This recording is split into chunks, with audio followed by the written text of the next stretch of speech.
Welcome back to YSC academy. दोस्तों मेरा नाम है सागर गुप्ता। तो दोस्तों आज हम लेकर आ गए हैं आपके लिए इकोनॉमिक्स के असाइनमेंट का सॉल्यूशन। जी हाँ दोस्तों, आप लोगों की बहुत डिमांड आ रही थी इकोनॉमिक्स के लिए बनाओ। तो जैसा कि मैंने आपको पिछले वीडियोस में बताया भी था कि मैं कौन कौन से सब्जेक्ट्स आपको दूंगा, तो दोस्तों आज इकोनॉमिक्स के सॉल्यूशन मैं आपको देने जा रहा हूँ। तो आई होप इकोनॉमिक्स की टेंशन आज आपकी मैं ख़त्म कर दूंगा। तो दोस्तों आज हम जो इकोनॉमिक्स की बात कर रहे हैं वो BA program semester 1 first year की यहाँ पे बात हो रही है। और इसके अंदर में 2 क्वेश्चन सॉल्व करने हैं और 100 नंबर का पेपर होता है। जैसा कि आपको पता है हर एक क्वेश्चन की वैल्यू 50 नंबर है। तो यहाँ पे मैं बताता हूँ कि कौन से क्वेश्चन के सॉल्यूशन मैं आपको दूंगा। क्वेश्चन नंबर 2, बजट रेखा तथा अंदिमान वक्र की सहायता से उपभोक्ता संतुलन, और बाकी सारी चीज़ें इसमें आपको बतानी है। तो क्वेश्चन नंबर 2 मैं आपको दूंगा। उसके बाद दूंगा मैं क्वेश्चन नंबर 3, पूर्ण प्रतियोगिता बाजार की मान्यताएं और अल्पकालीन दीर्घकालीन संतुलन स्तर, संसाधनों के बंटवारे। तो ये सारी चीज़ें आज मैं इसमें बताने वाला हूँ। तो आपका इकोनॉमिक्स का असाइनमेंट का सॉल्यूशन भी आज कंप्लीट करवा दूंगा। तो बढ़ते हैं आंसर की तरफ। तो दोस्तों जैसा कि आप देख सकते हैं आपके सामने आंसर आ गया है। आपको अंदिमान बजट रेखा से उपभोक्ता संतुलन समझाना है। तो आपके पास स्टडी मटेरियल नहीं है, तो आई होप इससे आपकी प्रॉब्लम काफ़ी हद तक सॉल्व हो जाएगी। डायग्राम्स आप पेंसिल से बनाना चाहें तो बना सकते हैं, लेकिन उसको बहुत डार्क करके बनाना ताकि स्कैनिंग में वो लाइट ना आए। या फिर अगर आप पेन से बना देंगे तो भी प्रॉब्लम नहीं है, बट मैं कहूँगा कि आप पेंसिल से बनाएं, कोई इशू नहीं है। पेंसिल से डार्क करके बनाएं। तो ये भी क्लियर है। आय का प्रभाव उसमें बताना है आपको। तो फिर उसके बाद डायग्राम्स आ रहा है, तो डायग्राम के लिए मैंने बता दिया आपको। आप डार्क पेंसिल का यूज़ करें, बाकी पेन से भी बना सकते हैं, इतना कुछ होगा नहीं। उसके बाद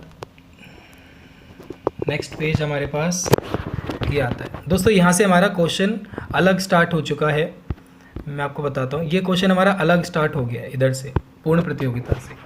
तो ये क्वेश्चन 3 हमसे जो पूछा गया था, तो क्वेश्चन 3 यहाँ से स्टार्ट हो गया है। तो आपको हेडिंग जो क्वेश्चन में पूछा गया है उसी हिसाब से डालनी है, ठीक है। ये जो हेडिंग्स डालनी है उसी हिसाब से डालनी है। जैसे कुछ ये 5 लिखा हुआ है तो ये 5 नहीं लिखना है आपको, बाकी आप समझदार है, खुद कर सकते हैं अपने हिसाब से। तो डायग्राम्स आ रहे हैं। डायग्राम बनाना बहुत ज़रूरी है दोस्तों, डायग्राम मत छोड़ना। इकोनॉमिक्स में डायग्राम बहुत इंपॉर्टेंट है, तो डायग्राम तो आपको बनाने ही हैं। दीर्घकालीन साम्य ये बताना है। उसके बाद नेक्स्ट पेज हमारे पास आता है ये, तो ये भी क्लियरली दिख रहा है आपको। फिर उसके बाद बढ़ते हैं, ये थोड़ा सा यहाँ से स्टार्ट हुआ हमारा आर्थिक कुशलता, और फिर ये लास्ट पेज में आपको शो कर देता हूँ।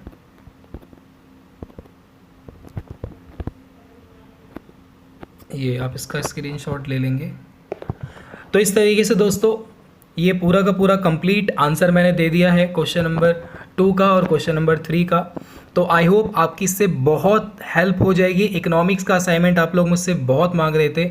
एक चीज़ बता दूं दोस्तों, ये आंसर मेरे पास हिंदी मीडियम में ही अवेलेबल है, तो आपको मैं ये इंग्लिश में नहीं दे पाऊँगा। अगर आपके पास इंग्लिश है तो आप इसको हिंदी में भी लिख सकते हैं, क्योंकि आपको ये चॉइस दे रखी है कि आप हिंदी इंग्लिश किसी में भी कर सकते हैं।